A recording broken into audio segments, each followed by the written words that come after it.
గౌరవ సుప్రీంకోర్టు వారు ఈరోజు పార్టీ ఫిరాయింపులపైన తెలంగాణ రాష్ట్రంలో బీఆర్ఎస్ నుండి గెలుపొంది గోడ మీద పిల్లుల లెక్క కాంగ్రెస్ పార్టీలో చేరినటువంటి యొక్క శాసన సభ్యులకు సంబంధించిన అనర్హత వేటు విషయంలో ఒక చారిత్రాత్మకమైనటువంటి ఒక తీర్పు ఇచ్చినారు. 3 నెలల్లోనే స్పీకర్ గారు నిర్ణయం తీసుకొని రాజ్యాంగాన్ని కాపాడాలా, ప్రజాస్వామ్యాన్ని కాపాడాలా అని చెప్పని న్యాయస్థానం ఏదైతే తీర్పునిచ్చిందో ఇది రేవంత్ రెడ్డి ప్రభుత్వానికి, ముఖ్యంగా రేవంత్ రెడ్డి గారికి చెంపపెట్టు లాంటిదని చెప్పని భావిస్తూ ఇటువంటి ఒక అద్భుతమైనటువంటి ఒక విప్లవాత్మకమైనటువంటి ఒక తీర్పునిచ్చిన జస్టిస్ గవాయ్ గారికి, ప్రధాన న్యాయమూర్తులందరికీ కూడా హృదయపూర్వకంగా బీఆర్ఎస్ పార్టీ తరఫు నుండి ధన్యవాదాలు తెలియజేస్తా ఉన్నాం. ఇకపోతే ఇవాళ స్పీకర్ గారి పైన ఒక గురుతరమైనటువంటి ఒక బాధ్యత. గడ్డం ప్రసాద్ గారు ఆయన ఇవాళ స్పీకర్గా ఉంటూ 3 నెలల వ్యవధిలో నిర్ణయం తీసుకోవాల్సిన అవసరం ఉంది అని చెప్పని సుప్రీంకోర్టు చెప్పిన ధర్మిలా దీనిపైన ఆత్మ ప్రబోధంతో నిర్ణయం తీసుకోవాలి కానీ రేవంత్ రెడ్డి గారి యొక్క ప్రోద్బలంతో మాత్రం దయచేసి నిర్ణయం తీసుకోవద్దని చెప్పని విజ్ఞప్తి చేస్తా ఉన్నాను.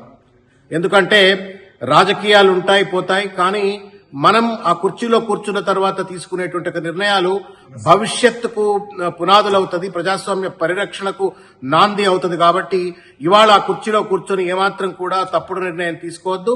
స్పష్టంగా దానం నాగేందర్ గారు అయితే కాంగ్రెస్ పార్టీ నుండి ఆయన బీఆర్ఎస్ ఎమ్మెల్యేగా ఉంటూ కాంగ్రెస్ పార్టీ మీద నుండి పార్లమెంట్ సభ్యుడిగా పోటీ చేసినాడు.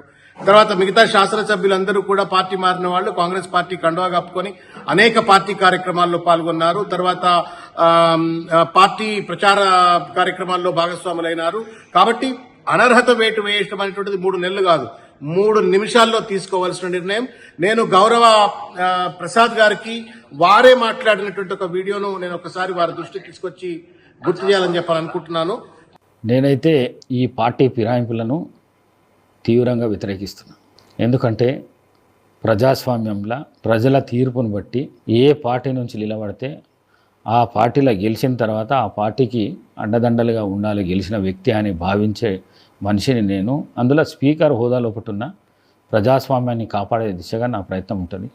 నేను ఈ పార్టీ ఫిరాయింపులకు నేను చాలా వ్యతిరేకం. ఇది గడ్డం ప్రసాద్ గారు కొంతమంది జర్నలిస్టులకు ఇచ్చినటువంటి ఒక ఇంటర్వ్యూలో మాట్లాడినటువంటిది.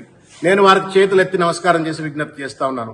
ఇదే మాట మీద ఉండండి. మీరు ఏ ప్రలోభాలకు కానీ ఏ ప్రోద్బలాలకు కానీ దయచేసి మీరు లొంగకుండా ఉండాలని చెప్పని, మీరు తప్పనిసరిగా రాజ్యాంగాన్ని అమలు చేయాలని చెప్పని, వెంటనే ఈ 10 మంది పైన అనర్హత వేటు వేసి దేశంలోనే నెంబర్ 1 స్పీకర్ అని చెప్పని ఒక మంచి పేరు మీరు తెచ్చుకోవాలని చెప్పని కూడా మేము ఆకాంక్షిస్తూ మీకు చేతులెత్తి నమస్కారం చేస్తూ ప్రజాస్వామ్యాన్ని, రాజ్యాంగాన్ని, రాజీవ్ గాంధీ గారు పట్టుకొచ్చినటువంటి ఒక anti defection law, Congress party ఇవాళ ఆయన పట్టుకొచ్చినటువంటి ఒక యాంటీ డిఫెక్షన్ లానే ఇవాళ వైలేట్ చేస్తా ఉంది.